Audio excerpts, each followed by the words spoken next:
Meet Elise, a 33-year-old corporate professional who's been happily married to Luke for 2 years. Luke, 3 years her senior, works at a sister company to hers.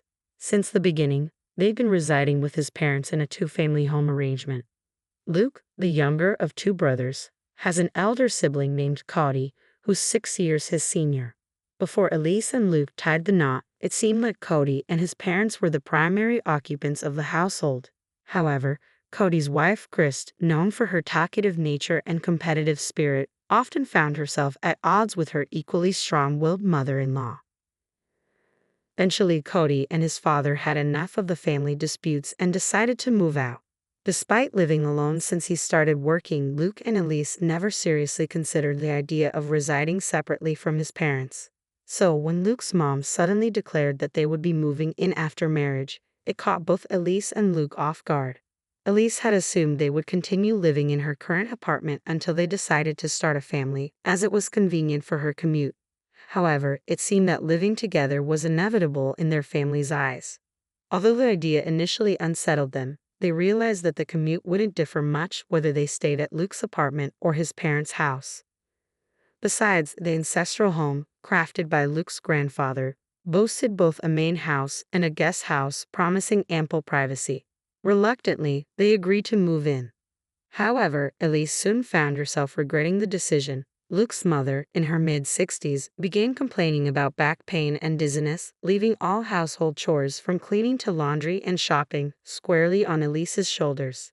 As a full-time worker, even sharing chores with Luke barely managed to keep our lives and his parents' lives in order. Then, an unexpected financial burden hit us. Firstly, the guest house needed serious renovations. Initially appearing livable from the outside, stepping in revealed a dire need for more than just patch jobs. The bathroom, kitchen, roof, floors, everything showed significant wear and tear. Yet it was our space, and naturally, we committed to paying for the renovations. What caught us off guard was when my mother-in-law demanded the same renovations for the main house upon seeing the newly refurbished guest house. It seemed inconceivable to fix up our space and leave them in a rundown place. However, we couldn't afford to do everything all at once. Why is Elise working then? To support us, her in-laws? My mother-in-law questioned. Exactly, Luke, we blessed you with marriage. You should serve us in return. So, not only did they want the house renovated, but they also desired new high-end furniture and appliances, claiming the newly renovated rooms deserved the best. Additionally, they made us pay for every little thing, from groceries to household items. Thanks to this situation, Luke and I struggled to save even a tiny bit of money every month. Just as we approached the 3rd year, my mother-in-law and the Cody couple suddenly dropped the bomb. We're moving in, you have to move out. Christy explained that Cody got laid off, although he was actually spared but chose to leave to save a collie with kids. Despite having 1-year-old twins himself, he was deemed more responsible due to his prestigious university background. Facing this ultimatum, Luke and I sat down with my in-laws, pleading our case for hours until we finally conceded. Fine, we'll move out this week. It was clear that we had no other choice. We've learned plenty about family from you, mother-in-law and father-in-law. It's time to put that wisdom into practice, right, Luke? I teased, glancing at my husband. Ha, finally getting it, are you? Luke chuckled.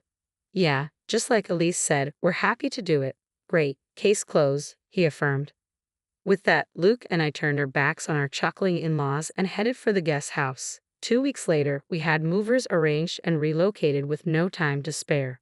Opting for the full packing service due to time constraints, we timed our move during my in-laws' regular lunch at karaoke with friends to avoid any complaints about the items we were taking.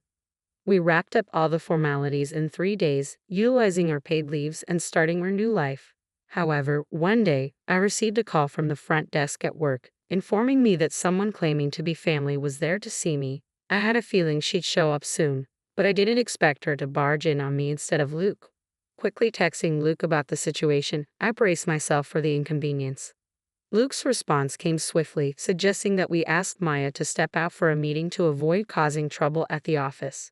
Passing the message to the front desk, we managed to make our in-laws leave as agreed.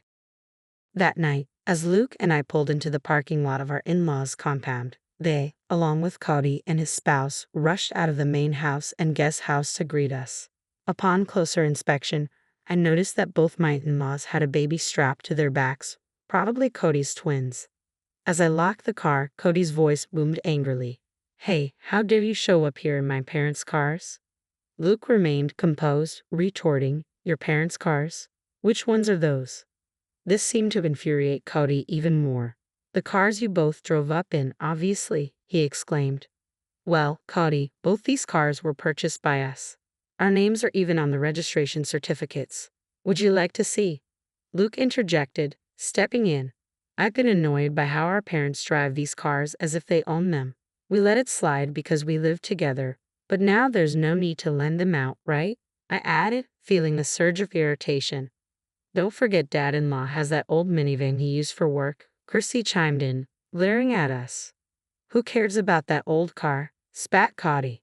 But it's perfect for twins, isn't it? You can fit 2 car seats, I retorted, attempting to reason.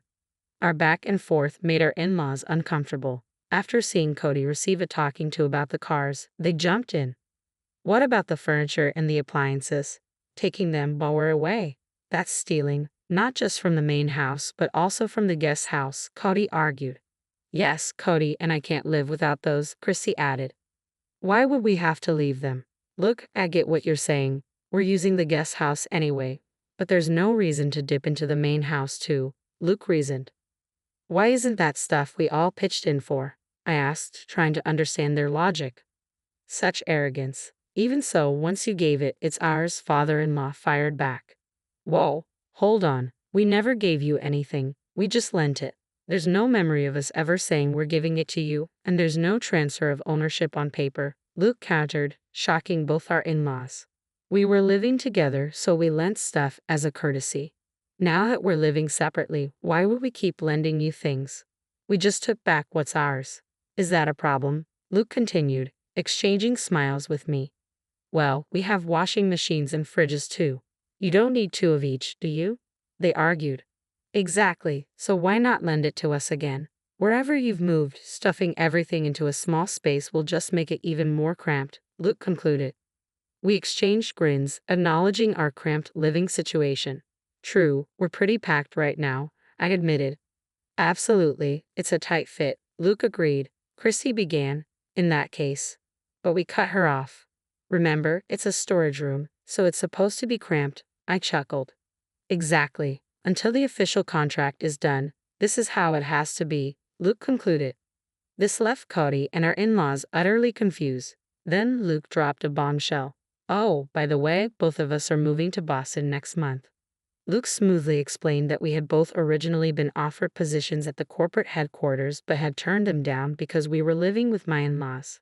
However, now that the obstacle of living with them was removed, we had both accepted the transfers and happily received internal notifications for positions at the corporate headquarters. Even better, if all went well, we could be working there till retirement. As luck would have it, Luke's colleague, who was going overseas for an extended period, wanted to sell his high-rise condo. Everything fell into place quickly. You guys are going to live in a high-rise condo in Boston? Man, life sure does throw some curveballs, doesn't it?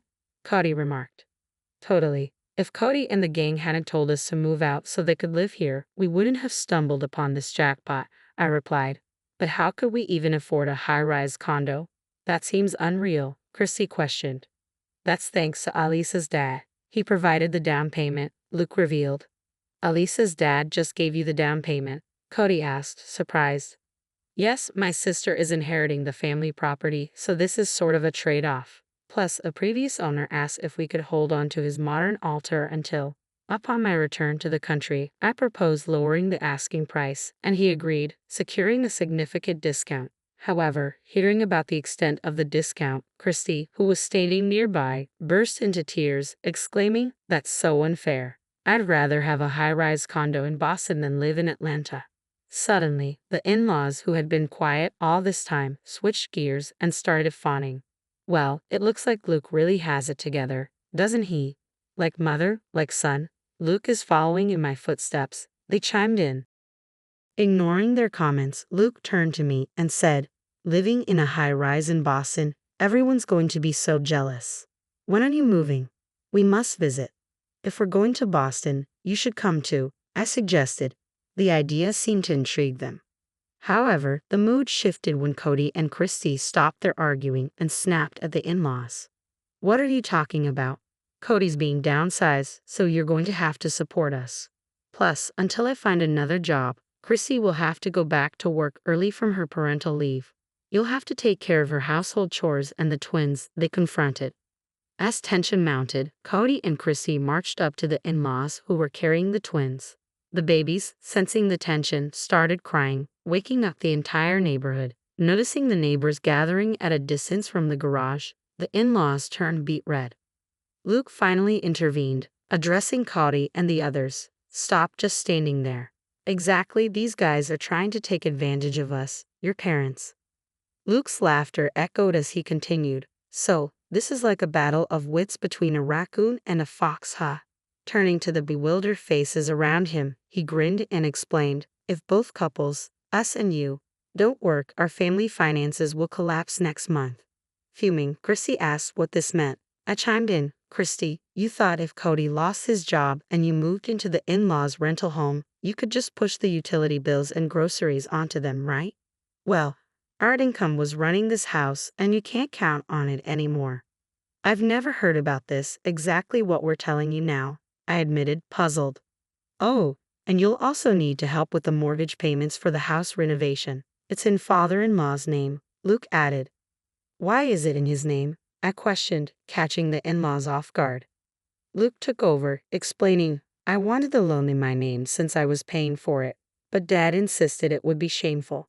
So we used this property as collateral. Until now, we've been transferring money into Dad's account to cover the loan. Cody, you'll need to chip in starting next month." Of course, the in-laws and Cody were against it, but Luke firmly declined to continue payments. "We're going to give up the inheritance. So Cody, as the one who will inherit, you better take good care of your parents and the family home," I firmly told him. "But children are still obligated to take care of their parents, right?" my mother-in-law insisted. Luke brushed it off, saying, "Well, considering we've been covering your living expenses and loan payments for the past 2 years, I'd say that pretty much balances out any future caregiving costs I'd have as a son, don't you think?" "Let's go home, love," Luke said, looking at me. "Goodbye, everyone. I doubt we'll meet again." "Take care," I said, bidding farewell. The next day, Luke and I sold off the furniture and appliances we had moved from the main house, along with 2 cars we wouldn't need anymore. When Chrissy texted us asking for them, I simply replied, "Why?" and blocked her. After that, the special leave granted for our job transfer wasn't enough, so we had to use up our remaining paid vacations to finally finish moving into the apartment. Buying the high-rise condo would take more time, so for the first year, we decided to rent, thanks to the generosity of my boss who owns the place. As the weekend arrived, bringing a bit of calm after the storm of recent days, we gazed at the city lights, and Luke broke the silence. "I know I've been a hassle this time, but thanks for sticking with me," I said, feeling grateful for Luke's patience. "What's with the formal tone all of a sudden?" Luke joked, but then his expression turned serious. "When we first got married and the idea of living together came up, I should have thought things through. But back then, I was just happy you chose me over Cody, who I've been compared to since we were kids." He continued, reflecting on how we had mindlessly followed his parents' wishes until they told us to move out to make room for Cody and his family due to the company restructuring. It struck me, how could they say that after being such a burden on us financially and otherwise? Luke wondered aloud. "And then I thought about how much your parents must worry about you given your situation." He explained that he sent an apology email to my parents, and their response was heartening. "If we promise to make our daughter happy in the future, the past can be forgiven." Encouraged by this, when they discussed the down payment, they lent it to us without a hitch. Luke made a promise to do everything in his power to protect our life together, just the 2 of us and our future children, if we were blessed to have them. However, on the other hand, it seemed my in-laws were struggling. Despite pulling from their retirement income, they could barely afford the loan for the home renovation. With Cody's attempts to find new employment proving futile, they were forced to make do with Christy's salary now that she had returned to work. Arguments were frequent, often loud enough to hear outside the house. A former colleague even reached out to me, mentioning gossip about them skipping town, as they had cut off all contact with Luke and me. They even resorted to reaching out to my parents, but my dad immediately changed his phone number, seeing it as a small but significant step, given how they had belittled my family and neglected pre-marriage courtesies. Now, they had almost no way to get in touch with us. What goes around comes around, I mused.